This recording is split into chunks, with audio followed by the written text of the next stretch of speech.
Bonjour peuple du Seigneur, je vous souhaite à tous bonne nouvelle semaine dans la grâce de Dieu. Bienvenue dans notre partage quotidien Living Word. Ce matin, nous allons partager encore la parole de Dieu. Nous bénissons le nom de l'Éternel, que la paix de Dieu qui surpasse toute intelligence garde nos cœurs et nos pensées en Jésus-Christ. Le Seigneur, dans son amour, nous a donné la vie, le mouvement et l'être. Nous disons que toute la gloire lui revienne. Ce matin, nous allons persévérer dans la méditation sous le thème en ce qui concerne la parole de Dieu. Et nous allons parler de l'importance de l'étude et de la méditation.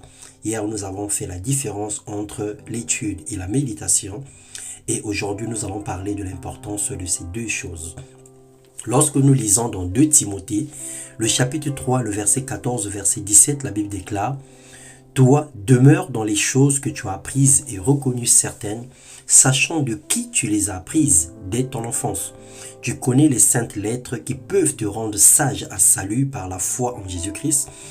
Toute écriture est inspirée de Dieu et utile pour enseigner, pour convaincre, pour corriger, pour instruire dans la justice, afin que l'homme de Dieu soit accompli et propre à toute bonne œuvre. » Bien-aimés, la Bible nous fait savoir que la parole de Dieu, l'écriture révélée, est utile pour chacun de nous.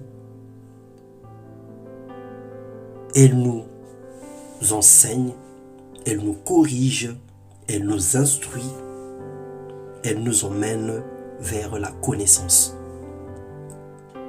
Autant que nous méditons pour connaître la volonté de Dieu, pour avoir l'orientation spirituelle de notre appel ou de notre vie dans tous les domaines, c'est autant que nous étudions la parole de Dieu pour ne pas pécher contre Dieu et ne pas demeurer ignorant et aveugle.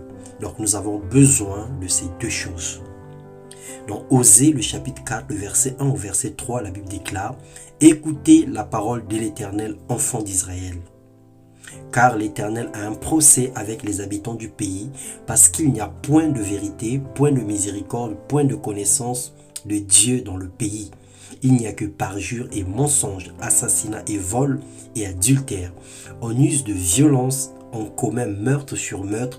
C'est pourquoi le pays sera dans le deuil. » Le manque de connaissance a emmené tout un pays à être dans le deuil parce que la colère de Dieu s'est enflammée contre ce peuple qui n'étudiait pas, qui ne méditait pas sa parole.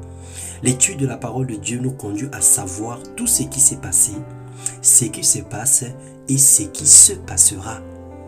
Ça nous ramène dans les 3 temps, dans le passé, dans le présent et dans le futur. En étudiant les Écritures, nous pouvons savoir ce que Dieu a prévu faire dans un temps donné, ou ce que Dieu avait fait dans un temps passé, ou ce qui est en train de se faire actuellement, dont la Bible avait déjà parlé.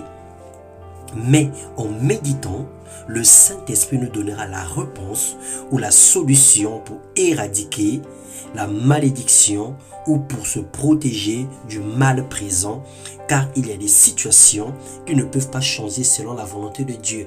Mais pendant que ces situations existent, le Seigneur donne la solution à ses enfants. Dans le Psaume, le chapitre 11, le verset 3, la Bible déclare « Lorsque les fondements sont renversés, le juste, que fera-t-il » Alors l'activité du juste ou la responsabilité du juste, il le trouve dans la parole de Dieu. Il trouve la réponse dans la parole de Dieu. Et c'est ce que le Saint-Esprit fait dans nos vies lorsque nous méditons la parole de Dieu. Il nous donne des réponses, il nous donne la solution par rapport à ce qui se passe, comment se comporter, qu'est-ce qu'il faut faire, comment agir. Exode 12, le verset 12 à 13, Dieu ne s'est pas repenti de tuer les premiers-nés de l'Égypte, mais il a révélé la solution pour son peuple. Comment se protéger de l'ange de la mort qui devrait passer. Il leur a demandé d'oindre les linteaux de leur maison avec le sang de l'agneau. Et lorsque l'ange de la mort est passé, et ils étaient épargnés. Et c'est en méditant la parole de Dieu que nous aurons des solutions à certains problèmes. En se dirigeant d'après ta parole, je te cherche de tout mon cœur. Ne me laisse pas égarer loin de tes commandements. Je serre ta parole dans mon cœur afin de ne pas pécher contre toi. Béni sois-tu, ô Éternel, enseigne-moi tes statuts, disait le psalmiste. Bien-aimé, ce matin, que le Saint-Esprit nous enseigne davantage sa parole, qu'il nous guide, qu'il guide nos pas dans le nom de Jésus-Christ. Nous devons méditer la parole de Dieu, étudier la parole de Dieu pour agir fidèle